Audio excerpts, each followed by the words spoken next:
तो सबसे पहले अब हम पढ़ चुके हैं क्या चीज, गति, न्यूटन के गति का प्रथम। अब क्या चीज स्टार्ट करेंगे, गति के द्वितीय नियम। तो गति के द्वितीय नियम को समझने से पहले, है ना, इसको समझना पड़ेगा, संवेग को समझना पड़ेगा। ठीक है, तो संवेग क्या होता है, किसी गतिमान वस्तु, गतिमान समझ गए, कोई गति कर रहा है ना, जो गतिमान वस्तु होगा का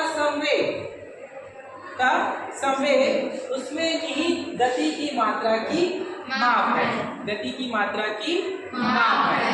तो जो गति की मात्रा, अगर गति को हम मापेंगे, है ना, किस वेग से वो गति कर रहा है, जो वस्तु है किस वेग से गति कर रहा है, तो उसको मापने के लिए हमें दो बातों का ध्यान रखना आवश्यक है। क्यों? दो बातों का ध्यान रखना आवश्यक है। सबसे पहली द्रव्यमान, द्रव्यमान मतलब जानते हो, हाँ, है ना। दूसरा है वेग, वेग मतलब जानते हो क्या होता है, स्पीड।